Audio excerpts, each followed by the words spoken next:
und herzlich willkommen in meiner Küche in Ungarn. Ja, ich möchte mit euch heute ein Ruckzuck-Rezept machen und zwar Kokoskugeln. Auf Ungarisch heißen sie Kokosgolyó. Und zwar, schaut mal, sind mega lecker. Kann man bei uns auch in den Bäckereien kaufen. Und ich glaube, ich habe keine 5 Minuten gebraucht, um sie fertig zu machen.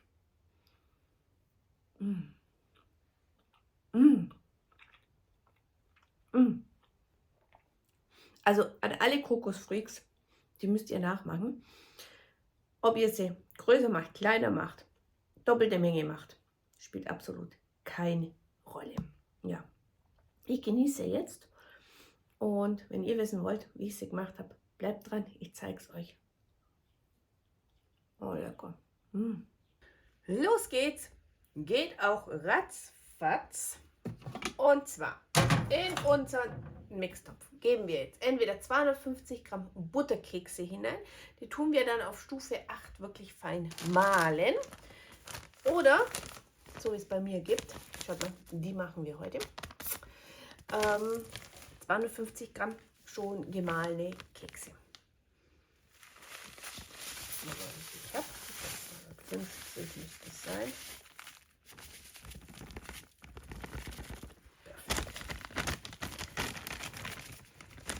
Sehr gut. 100 Gramm Puderzucker. Ihr könnt den auch selber malen. 100 Gramm weiche Butter. Also sie muss wirklich weich sein. Aber bei den Temperaturen geht es ja eigentlich ratzfatz.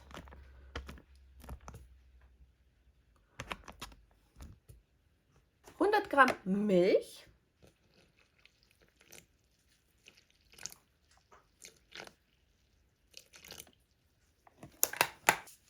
Eine Prise Salz.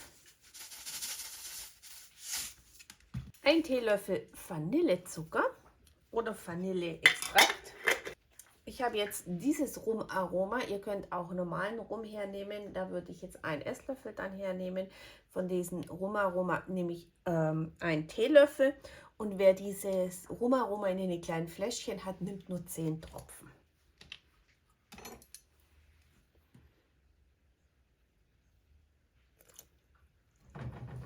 Und ein Esslöffel Backkakao. Das war schon, was in unsere Kokoskugeln hinein können. Deckel drauf.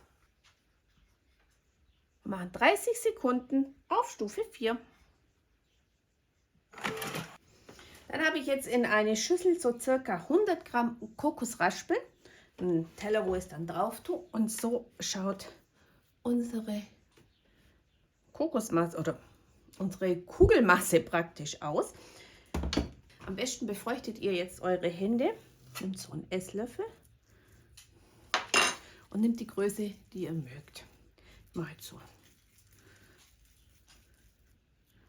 kleine Tischtenniskugeln draus. So in der Größe gibt es ja auch bei uns in der Bäckerei.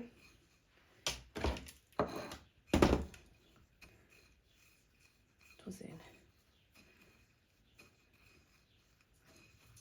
Kokosraspeln wälzen und dann auf den Teller.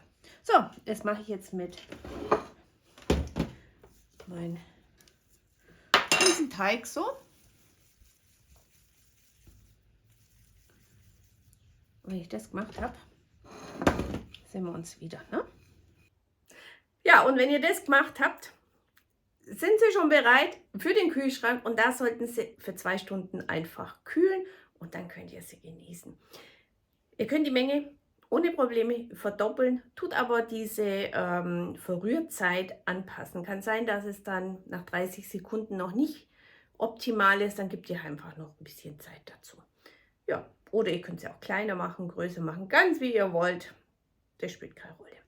So, also, ich bedanke mich bei euch fürs Zuschauen. Macht es doch einfach nach. Total einfach, total easy. Ich glaube, ich habe für das Ganze jetzt keine 5 Minuten gebraucht. Und sie schmecken mega lecker, glaubt es mir. Also, ich sage bye bye.